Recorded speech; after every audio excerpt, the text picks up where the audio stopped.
Who is dreaming of you? Spirit, for the viewer, may we have a look at who is thinking or dreaming of the viewer, please? What do we need to know about who is dreaming or thinking of the viewer?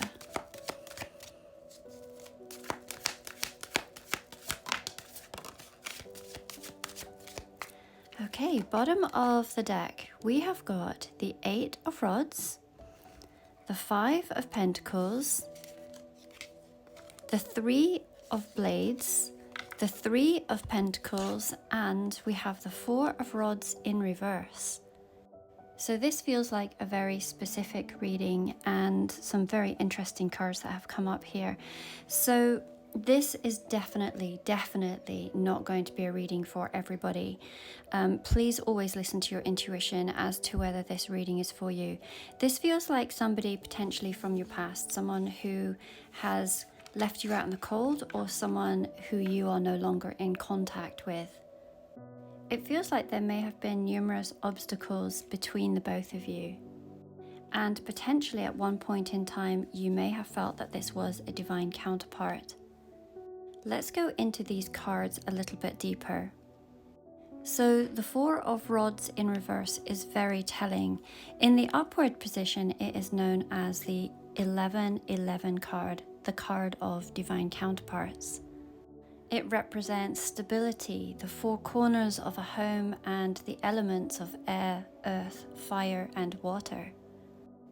These little flowers here have always reminded me of Scarlet Pimpernels, and one of the spiritual symbolic meanings of Scarlet Pimpernels is that of emotional entanglement. With it coming in reverse, it is showing that there was challenges, there was instability. It is very possible that you had soul bonds or soul ties with this person. And perhaps those soul ties or soul bonds were completed, or perhaps they were broken. And yes, I do hear so many people say that soul ties and soul bonds cannot be broken, but I do not subscribe to that belief. It is my personal opinion that if one does not evolve or chooses not to fulfill a contract or a soul bond, then the other will have the opportunity to fulfill their soul's journey and their soul's mission with another divine counterpart. There are 2 cards here that suggest that this could potentially have been a third-party situation, the 2 threes representing this. Now, by third party, that does not always mean another person, although in most cases it does, but it can also speak of challenges, blocks, distance, cultural differences, religious differences, and these obstacles standing in the way.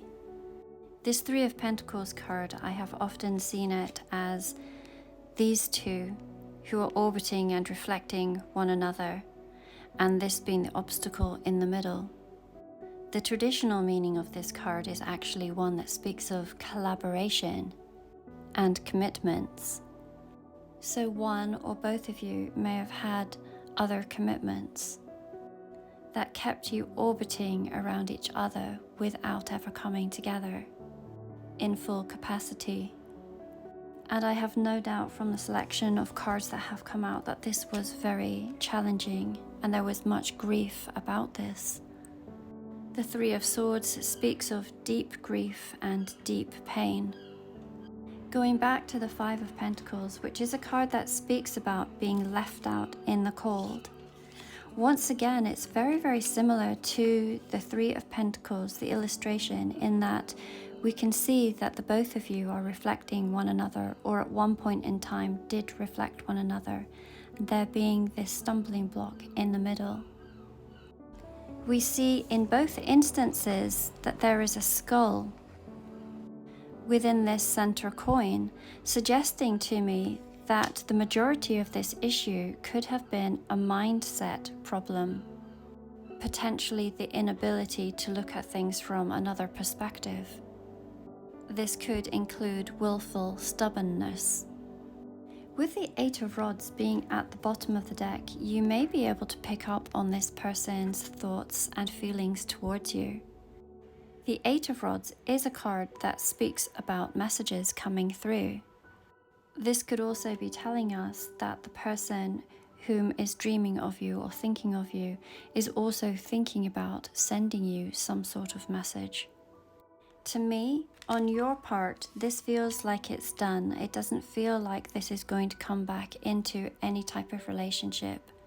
Of course, for each of you, that decision is going to be different. But simply out of curiosity, let us have a look at what is this person's desire towards you. What is this person's desire towards you? Just a couple of cards, please, here. A couple of cards. Okay. Bottom of the deck, we have got the Seven of Cups, the Four of Blades, the King of Coins, Justice, and the Six of Blades. The combination of the Six of Swords and the Four of Swords suggests that this person wants to find peace. The Six of Swords, traditionally talking about moving into calmer waters, and the Four of Swords talking about deep introspection. When I look at the little white flowers here, all I can think of is peace. Like I had mentioned before with the Three of Swords, I felt that there was a deep grief and a deep sorrow. And it's very possible that one or both of you still hold this. And it feels like this person needs to purge and to heal. It almost feels like they need to make sense of what happened. For this person to be able to put this to rest. The Justice card speaks of similar circumstances of wanting there to be balance. We can see within this Justice card that we have half of it representing the heart and half of it representing the brain or the cerebral cortex. The Justice card also speaks about universal law, the law of cause and effect and what others may call karma. And this person in their own way is maybe having to complete karmic lessons. The bottom line with this person is they want stability. They want to feel grounded and at peace, to iron out and to tie all loose ends. Again, I feel for some this is going to be a conversation only. For others, there may be an offer where they want to put things behind the both of you and to be able to move forward with you. They wanting to be some sort of provider and have a very stable, grounded relationship with you. Ones where there could be legalities such as name change, marriage, and perhaps for many that is what they really deeply want.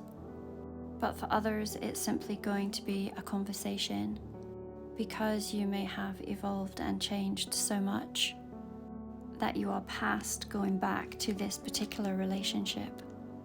As I mentioned right from the start, this is a very specific reading. It is absolutely not meant for everybody. If you would like your own private reading, then there is a link in my bio for a few same-day readings and a few Zoom calls. This beautiful deck called Antique Anatomy you can find listed in my bio. In a couple of weeks, I am going to be traveling Europe with my youngest, and I'm only going to be able to pack 2 tarot decks with me. I would be so curious as to which 2 decks would you like for me to take on my European trip. Tell me in the comments. I think some of you may very well vote for this particular deck.